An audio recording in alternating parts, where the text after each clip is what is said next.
The honourable member for Elmwood-Transcona. Thank you very much, Madam Speaker, and it's a pleasure to join the House again to complete my remarks on Bill C-19. The last day we were debating this bill, I had spoken to some of the content of the legislation, both in terms of what it proposes and some of the areas for improvement that remain that I'm hopeful can be addressed at committee. I had expressed then, and I'll express again now, Madam Speaker, my desire to see this bill proceed quickly to committee. I think, well, it's important for a number of reasons. Of course, it's no secret to anybody in the House that this is a minority parliament and that things can sometimes move quickly in minority parliaments. And, you know, we could end up with an election and it's important that we be ready for that election should it come. But I also emphasize, and I want to emphasize again, the extent to which I think it really is incumbent upon all members of Parliament at this time to work to avoid an election. I mean, I think as a member of the Procedure Standing of Procedure and House Affairs, who participated in the study on what a pandemic election might look like, we heard very clearly that there's a lot of risks, and they aren't just public health risks. There are also public health risks, but there's a real risk of disenfranchising people and having Canadians who want to vote either decide that they shouldn't because it's too much of a risk to their personal health, or that they might face other barriers that are that don't have to do with an immediate risk to their personal health, but present barriers nevertheless, whether that's around, you know, transportation options to get to polling stations and other kinds of challenges that people have been facing as a result of the pandemic. So I think what's important to bear in mind here is that, you know, when all of us were elected, you know, it wasn't a pandemic that was on our mind in the election of 2019. Nobody saw this coming. But we were each elected with a responsibility to be leaders in our community, to speak for our community. And for as much as there have been disagreements on many things, and rightly so, I think that's what people would expect in Parliament, there has been and ought to continue to be an overriding sense of responsibility to work together. And there's obviously a really important leadership role for government in that, to continue to have an open posture to consult opposition parties. That was something that I frankly think they did a better job of in the early days of the pandemic, and it issued in better policy. But as the government apparently gets more interested in an election, we see some signs of that here and there in the things that they say, both about Parliament and the way that they have been behaving in Parliament, as well as some other opposition parties. But, you know, also in terms of what the Prime Minister has been saying to his national executive, and even some of the speculation about the date that was announced for the budget, which I think was later than many people expected, and happens to coincide nicely with the timing of a pre-summer election, should a Prime Minister desire it. So there's a lot of coincidences happening. I think that's the most charitable way to put it, Madam Speaker. And I think it would be a mistake for the country to be having an election at this time, as, you know, different COVID variants are popping up in different parts of the country.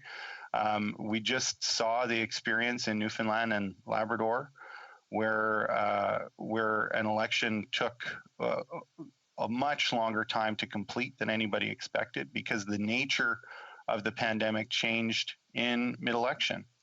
And the date was pushed back many times. And it's disconcerting that we have a Prime Minister who continually refuses to say that he won't unilaterally call an election. That's a commitment that he can make. If we end up in an election, at least let it be because things actually fell apart in the House of Commons. But we have a Prime Minister who continues to retain his ability and won't pledge not to use it, to just go to the Governor General and cause an election. So I think with the spirit of collaboration that this Parliament has already demonstrated, I mean, the fact that we're having a budget in April 2021 and didn't have one for the entire year of 2020, the fact that the estimates which are owed the House under the standing orders, were significantly delayed, was a sign that, Parliament has been willing to accommodate the government and recognize the extraordinary nature of the times we're in.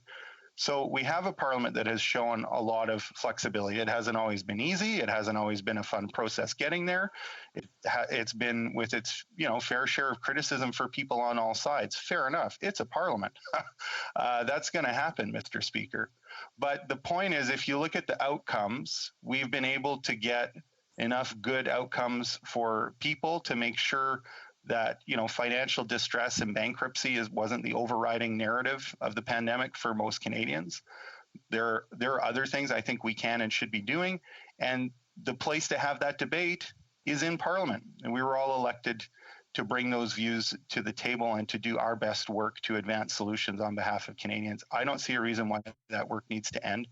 I would be reassured greatly if we had a Prime Minister that was willing to say as much himself and refuse to call an election unilaterally. I'll believe it when I see it. In the meantime... Unfortunately, the honourable member's time is up, but I'm sure he'll be able to add during questions and comments. Questions et commentaires. The honourable parliamentary secretary of the Government House Leader.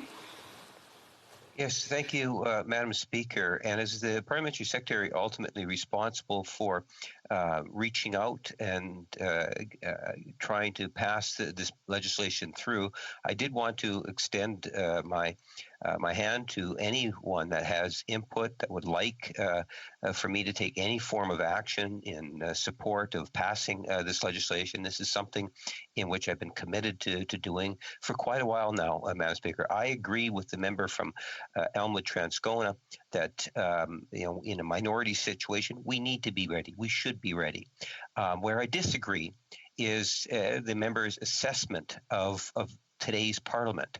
All we need to do is just take a look at the destructive force that we witnessed yesterday from the opposition parties to try to force standing committees to do certain things. My question to the member, would he also not acknowledge that Elections Canada does have that mandate to be ready, and it will be ready, and hopefully this Parliament will be able to help facilitate a healthier, safer election, whenever that might be. The honourable member Elmwood-Transcona.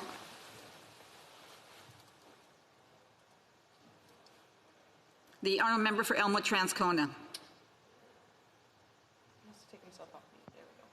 Sorry, Madam Speaker. The dream of many in the House just came true. I was muted while speaking. Two things. On the first point about what happened yesterday, I mean, I think if you examine the list of Liberal private members' bills and motions, what you'll often see is a long list of mandated studies for committees. This isn't a new thing. It's been a frustration to many, but I invite the parliamentary secretary just to look at the private members' business of many of his own members, and what he'll see is that those are instructions to committees from the House. So I find it weird that he would have a principled objection to that. Perhaps that's a discussion they should have in their House Leader's office about the nature of private members' business that they think their own members ought to be putting forward, or at their caucus more appropriately. On the second point about Elections Canada being ready, I mean, we certainly heard at committee during the study on pandemic elections that Elections Canada will do everything it can to run. I know that there's maybe two questions, but there's only 1 minute for a response, and so I'm going to go to the member for Sarnia-Lambton. Questions and comments. Thank you, Madam Speaker, and I'd like to thank my colleague for his comments and his work on the Procedures Committee, where they studied, the recommendations from the Chief Electoral Officer. I wonder if he could comment briefly on what he thinks of the government tabling this legislation before that committee had time to actually make their recommendations. The honourable member for Elmwood-Transcona. Well, I thank my colleague very much for the question. I think I probably have a little bit of a different take on that one. My own view is that it was important that the government table legislation before Christmas, because I thought that it was important that this bill proceed in a spirit of collaboration, and that MPs from different parties needed to know what was in the government's mind in terms of their initial proposal, because otherwise they would have tabled it at the last minute, and then the criticism would be that they were sitting on these changes and nobody had time to give input. I think it was better that they put their best foot forward earlier, so that there was some time over the break to think about what they were proposing. And I think it's unfortunate it took so long to get to the debate on C-19. There's a lot of reasons for that. It's not just because of the government that happened. I acknowledge that. But I think it was better to have a longer conversation with more information rather than less. Questions et commentaires. L'honorable député de Berthier-Masquinongé. The Honourable Member for Berthier-Masquinongé. Thank you, Madam Speaker. I'd like to thank my colleague for his speech. I'd like to get his opinion on the 3-day voting period in this bill. We felt that Saturday and Sunday would have been enough. And in addition, with regard to mail-in voting, which will take place over a long period, and according to this bill, votes could be received by mail until the day after the election. This could create uncertainty, since it would defer the announcement of the results. I'd like to get my colleague's opinion on all that. Thank you. Member for Elmwood-Transcona. Mais je pense que le plus gros... I think that the biggest risk when it comes to uncertainty on the results of the election, well, it's really politicians saying that people should have uncertainties. After all, there are many countries in the world where the final result of the vote is not known until a week or two later, and it's not the end of the world.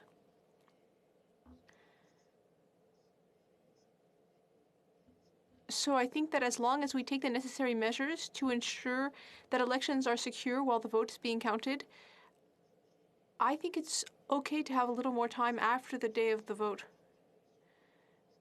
But that's something that should be debated in more detail at committee. And that's why I want to see this legislation move forward as quickly as possible to committee. And comments, the honourable member for North Island Powell River. Well, thank you, Chair, and I thank the member for his informative speech. My question to the member is, what concerns does he have around this legislation being passed in a timely manner so that if the Liberals do call an early election, it's a fair one? Honourable member for Elmwood-Transcona. Sure. I mean, I think one of the things that Canadians need to know about this bill is that there's a clause that says its provisions won't come into effect until 90 days after the bill passes through Parliament, which includes the other place, not just the House of Commons. And so, you know, if anybody is thinking about having an election before summer, it may well be too late already to have an election under these rules. I do think that the proposed legislation, and particularly after some improvement in a committee, will make for a much better election, both from the point of view of public health, but also from the point of view of ensuring that everybody who wants to cast a ballot has their voice heard, and that their vote counts, and that they get it in the ballot box. So I think it's really important these modifications are made in case we have an election. It's already probably too late for an election that would occur before the summer. And I'd like to see the Prime Minister commit to not calling an election before the summer. Questions and comments? The honourable member for Saanich Gulf Highlands. Thank you, Madam Speaker, and thanks to my honourable colleague from Elmwood-Transcona, who's a real warrior on interesting issues such as the convention for moving from a house to an election. But I really want to ask him about one of the missing pieces that I was surprised was missing, which is the physicality and the COVID risk of collecting the signatures. We usually have to, our volunteers go out, we have to have 100 signatures on paper. I know from provincial colleagues that this was a problem in pandemic, and I just asked for his comments. The honourable member for Elmwood-Transcona. Thank you. I do think this is a really critical issue. It's something that I think the committee really should be taking up on, as one of its priorities for the legislation.